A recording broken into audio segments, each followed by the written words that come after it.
कि जो प्रस्ताव हैं मोदी सरकार के, उससे बिहार के लोगों को निराशा हुई है। आम जनता के हितों की उसमें कोई बात नहीं की गई है।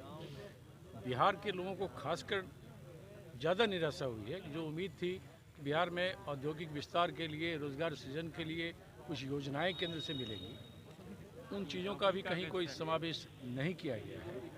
और अपने आप में देखिएगा तो आज देश में सबसे बड़ी समस्या बेरोजगारी की और किसान आंदोलन को लेकर जो किसानों के अंदर एक बड़ा उबाल है कि आप जो कानून बना के उनको दे रहे हैं वो कहीं न कहीं एंटी फार्मर कानून है। तो बजट में इन चीज़ों का उल्लेख होना चाहिए था कि आप एमएसपी को वापस लेते, एमएसपी का निर्धारण कर देते, कितना पैसा मिलेगा ही मिलेगा किसानों को उनको उपज का।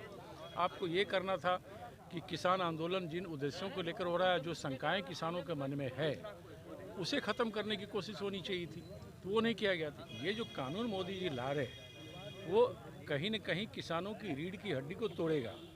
इसमें आपकी ज़मीन ले ली जाएगी, मंडी व्यवस्था ख़त्म कर दी गई है और जितना जमाखोरी होगा वो चंद पूंजीपतियों के हाथ में होगा, वो सारे फसल को अपने हाथ जमा कर लेंगे और आप किसी भी मामले में कोर्ट तक भी नहीं जा सकते। ये कहीं न कहीं एक काला कानून है।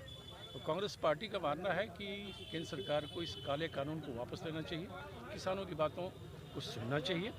लेकिन मोदी सरकार का जो अप्रोच है वो किसानों को मारने, पीटने, प्रताड़ित करने और उनके आंदोलन को बदनाम करने की कोशिश हो रही है। भला जो किसान पिछले 67 दिनों से दिल्ली में के बॉर्डर पर लाखों की संख्या बैठा है, शांतिपूर्ण तरीके से बैठा है, 72 किसानों ने आत्महत्या कर ली, उनकी मौत हो गई, वो किसान आखिर क्यों लाल किला पे जाके हंगामा करेगा?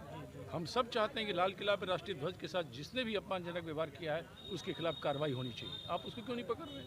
आप बदनाम कर रहे हैं आंदोलन। मैं समझता हूँ इस बजट से वो अपेक्षाएं थी कि किसानों के हितों में कुछ घोषणाएं होंगी, वो भी नहीं हुआ। और सबसे बड़ी बात ये कि राजनीतिक बजट बन गया है। असम में चुनाव है, बंगाल में चुनाव है, तो जिन 5 राज्यों में भी चुनाव है वहाँ हज़ारों करोड़ की योजनाओं का घोषणा कर दिया मोदी जी ने। तो ये एक पॉलिटिकल स्पीच जैसा था। आप लोगों को रोजगार देने के बजाय आप वो कर रहे हैं कि जहाँ चुनाव है वहाँ धन की वर्षा कर रहे हैं। तो मैं समझता हूँ सभी तरह से बजट निराशाजनक है और बिहार की जनता के लिए कहीं न कहीं छलावा है। पटना यूनिवर्सिटी को केंद्रीय विश्वविद्यालय का दर्जा की मांग की गई थी, वो नहीं मिला। पटना में जो उद्योग धंधे बंद हैं, बिजली उत्पादन नहीं है, बिजली मार्केट से आप खरीद रहे हैं, उसके लिए उम्मीद थी शायद कुछ स्कीम आएगा, वो सब भी नहीं दिया गया है। पेट्रोल, डीजल और गैस की कीमतों में, जो सिलेंडर में जो कीमतों में वृद्धि हुई है, उसमें भी कोई एक्साइज ड्यूटी कम नहीं किया इन लोगों ने।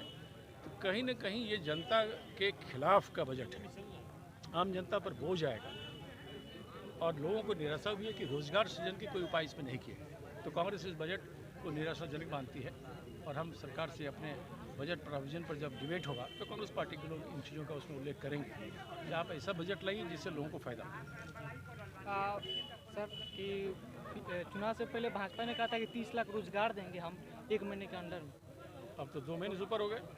तो भारतीय जनता पार्टी ने तो ये भी कहा था कि 2 करोड़ हर साल लोगों को नौकरी देंगे। बीजेपी ने 15 लाख रुपए खाता में डालने की बात की थी। तो आप लोगों की पार्टी का आगे क्या स्ट्रेटजी हम रोजगार सृजन को लेकर, बिहार में गिरते हुए कानून व्यवस्था को लेकर अपना आक्रामक रुख रखेंगे। 19 फरवरी से विधानमंडल का सत्र है, विधानसभा और विधान परिषद दोनों जगह जो हमारे कांग्रेस के साथी हैं वो मजबूती से इन बातों को उठाएंगे, जनहित के मुद्दों को उठाएंगे और सरकार को घेरेंगे।